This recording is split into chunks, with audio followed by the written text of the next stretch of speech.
ये कहानी एक गरीब किसान की है जो कभी अमीर हुआ करता था, लेकिन अपने परिवार और भाई वालों की वजह से धोखा देने के बाद वह आज बहुत गरीब हो गया। लेकिन वह गरीब किसान आज भी भगवान भोलेनाथ से बहुत कपड़ा रखता है और वह रोज सुबह उठकर भगवान भोलेनाथ के मंदिर में जाता है और उसकी पूजा करता है और भगवान भोलेनाथ से बोलता है कि हे भगवान, मुझे इतना धन दे दे ताकि मैं किसी गरीब भिक्षु महाराज की सेवा कर सकूँ, किसी ऋषि मुनि की सेवा कर सकूँ। वह रोज ऐसे ही करता। एक दिन भगवान भोलेनाथ उसके सपने में आए और सपने में आते ही साथ ही उसके गरीब इंसान से बोले कि बेटा, कल सुबह जो भिक्षु आपके दरवाजे पर भिक्षा मांगने के लिए आएगा उसको एक डंडा मारना। डंडा मारने के बाद वह भिक्षु सोने के रूप में बदल जाएगा। फिर जाकर तुम किसी गरीब ऋषि मुनि भिक्षुओं की सेवा कर सकोगे।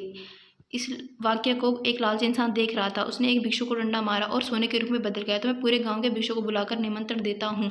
जब सारे भिक्षु मेरे घर पर आएंगे तो मैं सारे भिक्षु को बारी बारी से डंडा मारूंगा और सारे भिक्षु सोने के रूप में बदल जाएंगे और इस गाँव का सबसे अमीर व्यक्ति बन जाऊंगा। यह प्लान बनाकर वह लालची इंसान सो गया और अगले दिन सुबह जब वह सोकर उठा तो गाँव में गया और गाँव से जाकर जितने भी भिक्षु और सबको इकट्ठा किया और इकट्ठा करके सब बोला कि आप सबको कल सुबह मेरे घर आकर खाना खाना है। और सारे भिक्षु इस बात को सुनकर चकित रह गए।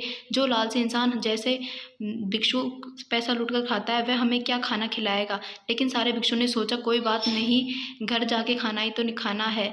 भिक्षु ने हाँ भर दी और वह लालची इंसान सुबह होने के पश्चात इंतजार करने लगा। जैसे ही सुबह हुई भिक्षु उसके घर आए और सारे भिक्षु महाराजों को घर के अंदर बुला लिया और उस लालची इंसान ने एक डंडा उठाया, सबको बारी बारी से डंडा मारने लगा। एक भिक्षु सोने के रूप में नहीं बदला, लेकिन सारे भिक्षु महाराज बहुत क्रोधित हो गए और बहुत क्रोधित होने के पश्चात सारे भिक्षुओं ने उसके मिलकर लालची इंसान को बहुत मारा और वो लालची इंसान गांव छोड़कर भाग गया। इस कहानी से हमें यह शिक्षा मिलती है कि नकल कभी किसी की मत करो, जो है उसमें संतुष्ट रहो। अगर आपको हमारी ये वीडियो पसंद आई तो हमारे चैनल को लाइक करो एंड सब्सक्राइब जरूर करें और दोस्तों के साथ शेयर करें। धन्यवाद।